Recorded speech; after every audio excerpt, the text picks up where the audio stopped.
திருச்சிற்றம்பலம். திருமுறையும் தேன்துளிகளும். வழக்கமாக இந்த எபிசோடில் ஒரு திருமுறை பாடலும் அந்த பாடலில் அருளாளர்கள் என்ன சொல்ல வந்திருக்காங்க அப்படின்ற விஷயத்தை தான் நம்ம பார்த்துட்டு இருந்தோம். ஆனால் சில நாட்களாக ஞான பூசைக்குரிய 8 மலர்கள் என்னென்ன, அதை ஒவ்வொரு நாயன்மார்களும் தன்னோட கையில் எடுத்துக்கிட்டு எப்படி வாழ்ந்து வந்தாங்க, இதெல்லாமே பார்த்துட்டு இருந்தோம். நம்ம புலனடக்கம் பார்த்தோம், அதுக்கப்புறம் பொறையுடைமை பார்த்தோம். போன வாரம் அன்புன்ற மலருக்கு மிக சிறந்த உதாரணமான கண்ணப்ப நாயனாரோட புராணம் தான் பகுதி 1 பார்த்தோம். எது வரைக்கும் பார்த்தோம் அப்படின்னா, திண்ணனார் கன்னி வேட்டைக்கு கிளம்பியிருக்காங்க, அது வரைக்கும் பார்த்தோம். இந்த வாரம் கன்னி வேட்டைக்கு போகும்போது என்னெல்லாம் நடக்க போகுது அப்படின்றத பார்க்க போகிறோம். நம்ம வீடியோக்குள்ளே போகலாம்.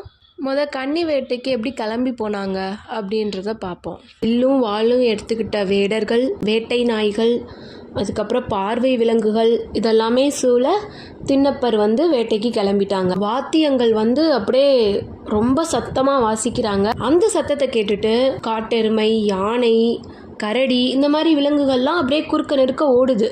கரெக்டாக வேடர்கள் வில்லு விட்டு சாகடிச்சிடுறாங்க. அதுக்கப்புறம் என்ன சொல்கிறாங்க, முக்கியமான ஒரு விஷயம்னா, கருவுற்ற விலங்குகள், விலங்கு குட்டிகள் அதை கொல்ல மாட்டாங்களாம். இதான் அவங்களோட அறம். நம்ம முன்னாடியே கண்ணப்ப நாயனாரோட அப்பா நாகனை பற்றி சொல்லும்போது அவங்களுக்குன்னு உண்டான அறங்களை கரெக்டாக ஃபாலோ பண்ணுறவர் அப்படின்னு நம்ம பேசியிருந்தோம். அதுதான் இங்கேயும் இவங்க கொல்றதே தன்னோட தொழிலாக வச்சுருந்தாலும் கூட அதுக்குன்னு சில அறங்களை கண்டிப்பாக ஃபாலோ பண்ணுறவங்க. அதே மாதிரி தான் இந்த விஷயமும். கருவுற்ற விலங்குகள், விலங்கு குட்டிகளை இவங்க கொல்லலை. இந்த விஷயத்த திண்ணப்பரும் ஃபாலோ பண்ணுறாங்களாம். இப்போ ஒரு பன்றி, யானையே பயப்படுற அளவுக்கு ஒரு பெரிய பன்றி அது ஓடுது. திண்ணனார் அதை பார்த்துட்டு அதை பிடிச்சே ஆகணும் அப்படின்னு சொல்லிட்டு துரத்திட்டு ஓடுறாரு. அது அப்படியே அவ்வளோ ஃபாஸ்ட்டாக ஓடுது. இவரும் விடாமல் தொடர்ந்து துரத்திட்டு ஓடுறாரு. ரொம்ப தூரம் போயிடுறாங்க. ரொம்ப தூரம் போனதுக்கப்புறம் ஒரு இடத்துல அது போகிறதுக்கு வழி இல்லாமல் நின்றுது. அந்த இடத்துல நம்ம திண்ணனார் என்ன பண்ணுறாங்க, கணையிட்டு கொல்லாமல் ரொம்ப தைரியமாக வாளை எடுத்து அதை குத்தி உடம்பை பலந்து கொன்றுறாரு. ரொம்ப தூரம் போயிட்டனால மித்த வேடர்கள் எல்லாருமே இவரை தொடர்ந்து வரல. 2 பேர், நாணன், காடன் அப்படின்னு 2 பேர் மட்டும் நம்ம திண்ணனாரை தொடர்ந்து ஓடி வந்திருக்காங்க. அந்த காடனுக்கும் நாணனுக்கும் திண்ணனாரோட இவ்வளோ வீரச் செயலை பார்த்து ஒரே மகிழ்ச்சி.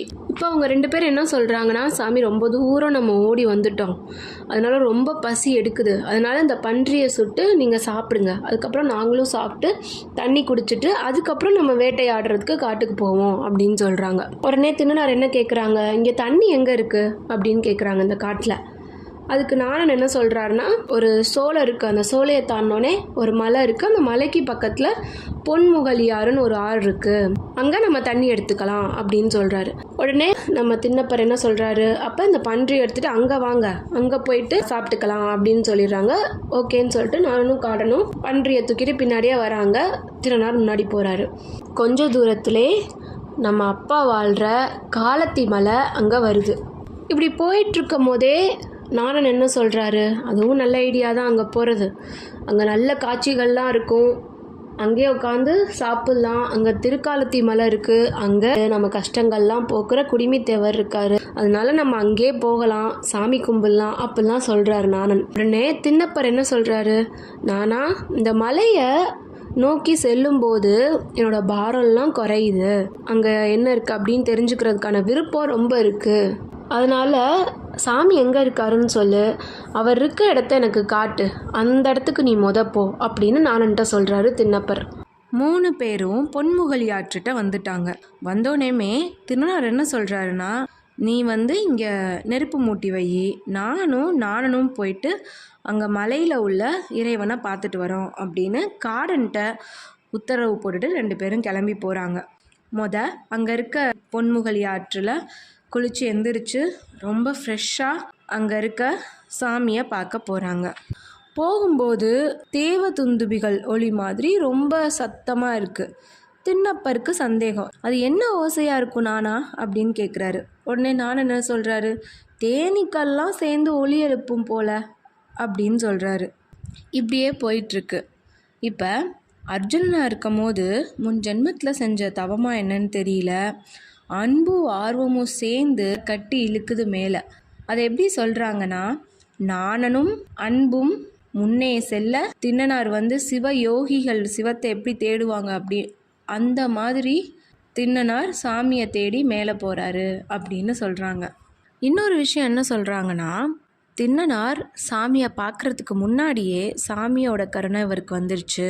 அதனால தான் திண்ணனார் அன்பின் வடிவாக மேலே ஏறி வந்துட்டுருக்காரு அப்படின்னும் சொல்கிறாங்க. இப்போ காலத்தி மலை மேலே இருக்கும் நம்ம அப்பாவை திண்ணனார் பார்த்துட்டாரு. பார்த்தோன்னே அளவில்லாத மகிழ்ச்சி, சொல்ல முடியல அவருக்கு. இந்த மகிழ்ச்சியோட வேகத்தினால அன்போட வேகமும் கூடி குடுகுடுன்னு ஓடி போய் கட்டிக்கிட்டாரு அப்பாவை. ரொம்ப நாள் குழந்தைய பார்க்காம இருந்து நம்ம குழந்தைய பார்த்தா என்னெல்லாம் பண்ணுவோமோ அதெல்லாமே பண்ணுறாரு. ஓடி போய் கட்டிக்கிறாரு. அப்புறம் உச்சி மோர்ந்து பார்க்குறாரு. ஆனந்தம் பெருக்கெடுத்து ஓடுதாங்க, சொல்கிறதுக்கு வார்த்தையே இல்லை. இப்படியே போயிட்டுருக்கப்ப திண்ணனாருக்கு உடம்பெல்லாம் புல்லரிக்க ஆரம்பிச்சிருச்சு. இப்போ இவர் சொல்கிறார் ஒன்று, அதை சேக்கிலார் வார்த்தைகளை நம்ம கேட்போம். என்னென்னா, அடியனேற்கு இவர்தாம் இங்கே அகப்பட்டார் அச்சோ அப்படின்றாரு. என்ன அர்த்தம் அப்படின்னா, அடியனுக்கு சாமி இங்கே எனக்கு கிடைச்சிட்டாரு அச்சோ அப்படின்றது வந்து ஆச்சரியத்தின் வெளிப்பாடு. அப்படி சொல்லிட்டு ரொம்ப ஆனந்தத்தில் இருக்காரு. அப்புறம் இன்னொரு விஷயம் அவருக்கு தோணுது, சாமி நீங்கள் என்ன வேடவர் குலத்தில் பிறந்தவங்க மாதிரி யானை கரடி சிங்கம் புலி இதுங்க மத்தியில் இங்கே இவ்வளோ தனியாக இருக்கீங்களேனா, கெட்டேன் இப்படியா இருக்குது நீங்கள் அப்படின்னு சொல்லிட்டு மனம் நொந்து போகிறாரு. இப்படி நொந்து போனதில் அவர் கையில் வச்சிருக்க வில்லு தானாக கையிலேருந்து கீழே விழுந்துச்சு. அது கூட அவருக்கு தெரியல.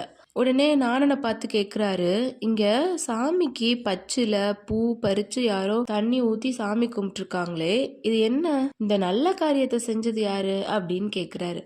அப்போ நாணன் சொல்கிறாரு, எனக்கு தெரியும். ஒரு தடவை நானும் அப்பாவும் வேட்டையாடிட்டே இங்கே வந்தோமா, அப்போ ஒரு அந்தனர் வந்து தண்ணி ஊற்றி பூ வச்சு அப்புறம் உணவு கொடுத்து அப்புறம் ஏதோ வார்த்தைலாம் சொல்லிட்டு இருந்தார் சாமி முன்னாடி நின்று. அப்படி செஞ்சதை நான் பார்த்தேன். அன்னைக்கு அவர் செஞ்ச மாதிரி இன்றைக்கும் அவர் தான் செஞ்சுருப்பாரு அப்படின்னு சொல்கிறாரு. அவர் பூஜை பண்ணதை தான் இவ்வளோ விளக்கமாக சொல்லியிருக்காரு நானன். உடனே திண்ணனாருக்கு ஒன்றும் புரியல. ஓ, இந்த மாதிரி செய்கை தான் நம்ம அப்பாவுக்கு பிடிக்கும் போல அப்படின்னு நினச்சிக்கிட்டாரு. அந்த விஷயத்தெல்லாம் நம்மளும் செய்யணும் அப்படின்னு உறுதியை எடுத்துக்கிட்டாரு. ஓகே, இப்படி உறுதி எடுத்துட்டா என்ன பண்ணணும், தண்ணி எடுத்தார அவருக்கு உணவு எடுத்தாரெல்லாம் போகணும்ல. ஆனால் இவருக்கு மனசு வரல. என்ன யோசிக்கிறாரு, எம்பெருமான் தனித்திருக்கின்றாரே, இவர் அமுது செய்ய இறைச்சி கொண்டு இங்கு வரணும். ஆனால் இந்த நிலையில் நான் எப்படி இவரை பிரிஞ்சு போகிறது அப்படிலாம் யோசிக்க ஆரம்பிச்சிட்டாரு. திருப்பியும் இந்த இடத்துல ஒரு அம்மா பிள்ளை பாசம் தான் எனக்கு தோணும். என்னென்னா, வீட்டில் யாருமே இல்லை, ஆனால் குழந்தைக்கு நம்ம சாப்பாடு கொடுக்கணும். அதை கீழே உட்கார வச்சுட்டு கிச்சனுக்கு போய் எடுத்துகிட்டு வர்றதுக்குள்ளே நம்மளுக்கு ஒரு மனசு பதட்டமாகும். ஐயோ, ஊந்து எங்கேயாவது போயிடுமோ, எதையாவது இழுத்து விட்டு புண்ணாக்கிக்குமோ, இந்த மாதிரி பயப்படுவோம்ல. கண்ணப்ப நாயனாரோட அன்பு தாய் அன்புக்கும் மேலே இருந்தாலும் உலகியலாக நம்மளுக்கு இதை படிக்கும் போது அப்படி தான் கம்பேர் பண்ண தோணுது. பதறாரு, நான் எப்படி இப்போ அவருக்கு தெரிஞ்ச ஒரே உணவு இறைச்சி தான். அப்போ நான் எப்படி சாப்பாடு எடுக்க போவேன், சாமி இங்கே தனியாக இருக்கார், காட்டில் எப்படி தனியாக விட்டுட்டு போவேன், ஆனால் சாப்பாடும் கொடுக்கணும், பசிக்குது அவருக்கு. அப்போல்லாம் ரொம்ப யோசிக்கிறாரு, நொந்து போயிட்டுருக்காரு. ஓகே, சாப்பாடு தான் சாமிக்கு முக்கியம் அப்படின்ட்டு போகிறாரு. ஆனால் மனசு கேட்காம திருப்பி வந்து கட்டி பிடிச்சிக்கிறாரு. தேம்பி அழுறாரு, எப்படி விட்டுட்டு போவேன்னு. அப்புறம், சாமி நீங்கள் வந்து ஒரு நல்ல இறைச்சியை சாப்பிட்ணும், நானே போய் அதை தேர்ந்தெடுத்து எடுத்துகிட்டு வரேன் அப்படின்னு உறுதி கொண்டுட்டு போயிட்டாரு. நாணனும் பின்னாடியே போகிறாரு. பொன்முகலியாரை கடந்து காடன் இருக்க இடத்துக்கு போயிட்டாங்க. காடன் வந்து அவங்கள தொழுது என்ன சொல்கிறான், நான் வந்து தீ வச்சு பன்றியோட உறுப்பெல்லாம் நல்லா எடுத்து வச்சிருக்கேன், ஏன் இவ்வளோ நேரம் ஆச்சு, நம்மளுக்கு வேட்டையாட போகிறதுக்கு நேரம் ஆகலையா அப்படின்னு கேட்குறான். உடனே நாணன் சொல்கிறான், காடனே, திண்ணன் வந்து மலையில் இருக்க குடிமை தேவரை பார்த்து உடும்பு மாதிரி பிடிச்சிக்கிட்டான், அவருக்கு சாப்பிட்றதுக்கு இறைச்சி வேணும், அதனால தான் கீழே வந்தான், இல்லாட்டி வந்திருக்க மாட்டான், நம்ம குலத்தலைமையெல்லாம் மறந்துட்டான், சாமிக்கு தான் என்னமோ தான் ஆளுன்ற மாதிரி நடந்துக்கிறான், எனக்கு ஒன்றும் புரியல அப்படின்னு சொல்கிறான். உடனே காடனுக்கு பயம் வந்துடுச்சு. தின்னா, என்ன காரியம் இது, நீ எங்களோட தலைமை இல்லையா, என்ன மயக்கம் இது அப்படிலாம் கேட்குறான். ஆனால் திண்ணனார் 2 பேரையும் கண்டுக்கவே இல்லை. அவர் பாட்டுக்கு அவர் வேலையை செய்ய ஆரம்பிச்சிட்டாரு. ஆமாங்க, குழந்தைய மேலே விட்டு வந்தால் ஒரு அம்மாவுக்கு வேறு என்ன இருக்குமா என்ன, அங்கே போகிற வரைக்கும் வேறு சிந்தனையே இருக்காது. அதே மாதிரி பன்றியை வந்து வதக்குறாரு. நல்ல தசை பகுதியை எடுத்து அம்பில் சொருகி தீயில காமிக்க ஆரம்பிச்சிட்டாரு. அப்புறம் வெந்துருச்சான்னு பார்க்க பல்ல போட்டு பார்க்குறாரு. அப்புறம் திருப்பி எடுத்து வச்சுக்கிறாரு அதை. இந்த மாதிரி செயலை பார்த்தோன்னே நாணனுக்கும் கடனுக்கும் என்ன சொல்கிறதுனே தெரில. இவனுக்கு ரொம்ப மயக்கம் வந்துருச்சு. நல்ல இறைச்சியை வாயில் போடுறான், ஆனால் சாப்பிடாம திருப்பி எடுத்து வச்சுக்கிறான். பசி இருந்தும் ஏன் இப்படி பண்ணுறான்? நம்மளுக்கும் தரமாட்டேன்றான். என்ன பண்ணுறதுனே தெரில அவன் மயக்கத்தை தீக்க. ஒருவேளை நம்ம தேவராட்டியை போய் கூட்டிகிட்டு வந்துடலாம் அப்படின்னு யோசிக்கிறாங்க. யோசிச்சுட்டு அங்கேருந்து கிளம்பி போயிட்டு மித்த வீரர்கள் கூட வந்தாங்கல்ல, அவங்களெல்லாம் கூட்டிகிட்டு ஊருக்கே போக பிளான் பண்ணிட்டு கிளம்பிட்டாங்க. இப்போ இவங்க போனதை கூட திருநார் கண்டுக்கலை. சாப்பாடு எடுத்து வச்சுக்கிறாரு. அப்புறம் சாமிக்கு அபிஷேகம் செய்யணும் அப்படின்றதுக்காக பொன்முகலி ஆற்றில் வாயில் தண்ணி அப்படி எடுத்துக்கிறாரு. எடுத்துக்கிட்டு ஒரு கையில் வில்லு எடுத்துக்கிட்டு ஓடுறாரு. சாமிக்கு பசிச்சிருக்கும் அப்படின்னு கடகடன்னு காலத்தி மலைக்கு போகிறாரு. இப்போ சாமியை பார்த்துட்டாரு. சாமியை பார்த்தோன்னே சாமியோட சிரசில் உள்ள பூவை தன்னோட செருப்பு காலால் அப்படியே தள்ளி விடுறாரு. ஒவ்வொரு கையிலையும் ஒவ்வொன்று இருக்கனால இப்படி பண்ணுறாரு. பண்ணிட்டு அன்பை கொட்டுறது போல அவர் வாயில் உள்ள நீரை சாமி மேலே உமிழ்றாரு. அது அபிஷேகமாகுது சாமிக்கு. அப்புறம் தான் தலையில் வரும்போது சில பூக்களை செருகிட்டு வந்திருக்காரு. அதெல்லாமே சாமிக்கு வைக்கிறாரு. வச்சுட்டு தான் எடுத்துகிட்டு வந்த அந்த இறைச்சி அதை சாமிக்கு வச்சு, சாமி நல்ல கொழுப்புடைய தசையெல்லாமே கரெக்டாக தெரிஞ்சு எடுத்து அதை நல்லா பதப்படுத்தி என் பல்னால் பார்த்து கரெக்டான சுவையில் இருக்கான்னு பார்த்து கொண்டு வந்திருக்கேன், இதை நீங்கள் சாப்பிட்ணும் அப்படின்னு சாமிகிட்ட சொல்லிட்டு அங்கே நிற்கிறாரு. இப்படியே இரவு நேரம் வந்துருச்சு. திருப்பியும் திருநாருக்கு ஒரு பயம். இறை தேடும் ஒரு கொடிய விலங்குகள்லாம் சாமி எதுவும் பண்ணிருச்சுன்னா என்ன பண்ணுறது அப்படின்னு சொல்லிட்டு அம்பை ஏந்தி சும்மா பாடி கார்டு மாதிரி சாமியை சுற்றி நிற்கிறாரு. இப்படியாக இரவு பகல் போகுது. அடுத்த நாள் என்ன நடக்க போகுது, வேறு யாரெல்லாம் வரப்போகிறா, இதெல்லாமே நம்ம அடுத்த வீடியோவில் பார்ப்போம்.